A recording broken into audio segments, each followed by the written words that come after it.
ముఖ్యమంత్రి రేవంత్ రెడ్డి గారు మన ఉమ్మడి మెదక్ జిల్లా సంగారెడ్డికి వచ్చి మాట్లాడడం జరిగింది. ఆయన వ్యాఖ్యలు, ఆయన చేసిన అడ్డగోలు ఆరోపణలను తీవ్రంగా ఖండిస్తా ఉన్నాను. 15 ఆగస్టు రోజు కూడా పచ్చి అబద్ధాలు మాట్లాడిన ముఖ్యమంత్రి బహుశా ఈ భారతదేశంలో ఎవరైనా ఉన్నారంటే అదొక రేవంత్ రెడ్డి గారికి మాత్రమే.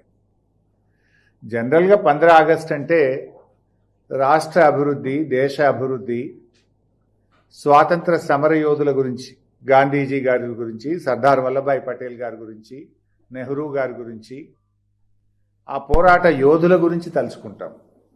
స్వాతంత్రోద్యమ ఫలితాల గురించి మాట్లాడుకుంటాం.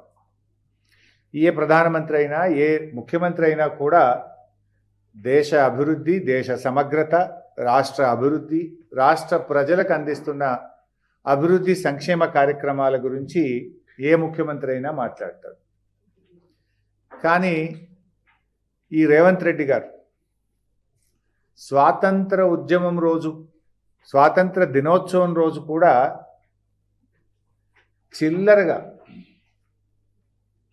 రోత మాటలు, చిల్లర మాటలు మాట్లాడడం ఒక రేవంత్ రెడ్డికే చెల్లింది. స్వాతంత్ర దినోత్సవం రోజు ఇంత చిల్లర మాటలు, రోత మాటలు మాట్లాడిన ముఖ్యమంత్రి బహుశా భారతదేశంలో ఇంకొకరు ఉండరు. చెప్పుకునేదేమీ లేక గదే సొల్లు పురాణం. ఇప్పుడు ఆనాడు ప్రతిపక్షంలో ఉన్నప్పుడు కూడా గివే పిచ్చి మాటలు మాట్లాడి అబద్ధాలు, గోబల్స్ ప్రచారం చేసి ప్రజల్లోకి పోయినావు.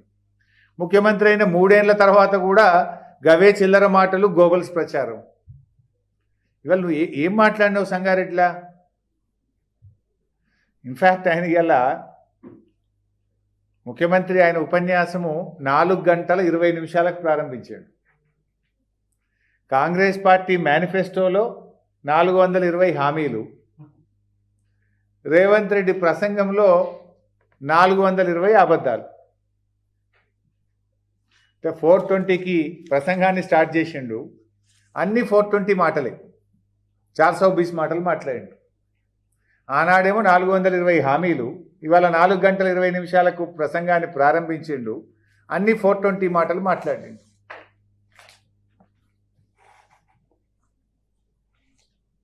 ఆనాడు కేసీఆర్ గారి పాలనలో కేసీఆర్ గారు 15 ఆగస్టు ఏదన్నా మాట్లాడితే అభివృద్ధి గురించి, సంక్షేమం గురించి, పెట్టుబడుల గురించి, సాగునీరు గురించి, విద్యుత్ రంగంలో ప్రగతి గురించి ఆనాడు కేసీఆర్ గారు మాట్లాడుతుండే.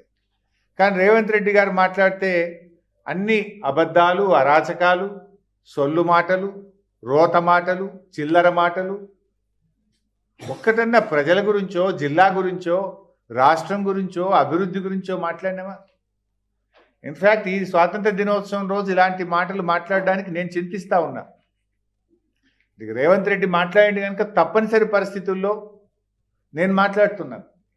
స్వాతంత్ర దినోత్సవం రోజు నేను కూడా ఇలాంటి మాటలు మాట్లాడకూడదు, కానీ రికార్డులు తప్పుపోకూడదు, ఆయన మాటలు సరిచేయాలనే ఉద్దేశంతో నిజాలు చెప్పడానికి నేను ఇలా మాట్లాడవలసినటువంటి పరిస్థితి. నువ్వు ఇవాళ మెదక్ జిల్లా, ఉమ్మడి మెదక్ జిల్లా సంగారెడ్డికి వచ్చినావు. ఒక్క మాట ఉమ్మడి మెదక్ జిల్లా గురించో, ఈ ప్రజలు ఎదుర్కొన్న సమస్యల గురించో, సంగారెడ్డి గురించో మాట్లాడినావా? సంగారెడ్డికి ఒక్క రూపాయి హామీ అన్న కొత్తగా ఇచ్చినావా? సంగారెడ్డికి వస్తే ఇలా మీ తప్పిదం వల్ల, నీ ప్రభుత్వం యొక్క నిర్లక్ష్యం వల్ల, నీ చేతగాంతనం వల్ల సింగూరు ఖాళీ చేసినావు. మెదక్ జిల్లా, సంగారెడ్డి జిల్లా, కామారెడ్డి జిల్లాకు మంచినీళ్ళు లేవు. ఇవాళ నారాయణ ఖేడ్లో 2 రోజులకు ఒకసారి నల్ల వస్తుంది. కరువు కాలంలో కూడా, ఎండాకాలంలో కేసీఆర్ గారు నారాయణ ఖేడ్లోని తండాకు రాష్ట్రం మొత్తం కూడా ప్రతిరోజు మంచినీళ్ళు ఇస్తే నువ్వు సింగూరు రిపేర్ చేస్తా అని ఖాళీ చేసినావు. పోనీ రిపేర్ అయినా చేసినావు అంటే రిపేర్ కూడా చేయలే. ఇవాళ సింగూరులో నీళ్లు లేక సంగారెడ్డి, మెదక్, కామారెడ్డి జిల్లాల్లో 2 రోజులకు 3 రోజులకు ఒకసారి నల్ల వస్తున్నది. ప్రత్యామ్నాయం ఏదైనా మాట్లాడతావేమో, మరి ఆ ప్రజలకు మంచినీళ్ళ కోసం ఏమైనా ట్యాంకర్లు పెడతావా, బోర్లు వేస్తావా, మోటార్లు పెడతావా? ప్రతిరోజు నల్ల నీళ్ళు రావడానికి ఏం చేస్తావు? ఓ మాట చెప్తావేమో అనుకుంటే దాని గురించి మాట్లాడాడు ముఖ్యమంత్రి. ఆనాడు కేసీఆర్ గారు సంగారెడ్డి జిల్లా బాగుపడాలి, సంగారెడ్డి జిల్లాకు సాగునీరు ఇయ్యాలని సంగమేశ్వర బసవేశ్వర ప్రాజెక్టును ప్రారంభిస్తే నీ ప్రభుత్వం వచ్చిన 3 ఏళ్లలో మూలకు పడేసినవు దాన్ని. కనీసం ఇవాళ జిల్లాకు వచ్చినావు ఆ సంగమేశ్వర బసవేశ్వర పనులు చేయిస్తా, ఏడాదిలో నీళ్ళు ఇస్తా, 2 ఏళ్లకు నీళ్ళు ఇస్తా అని చెప్తావేమో అంటే సంగమేశ్వర గురించి మాట్లాడలే కానీ సొల్లు మాటలు మాత్రం మాట్లాడాడు. ఆ సంగారెడ్డి జిల్లాలో ఆనాడు కేసీఆర్ గారు ప్రారంభించిన ప్రాజెక్టుల గురించి ఒక్క మాట కూడా రేవంత్ రెడ్డి గారు చెప్పలే.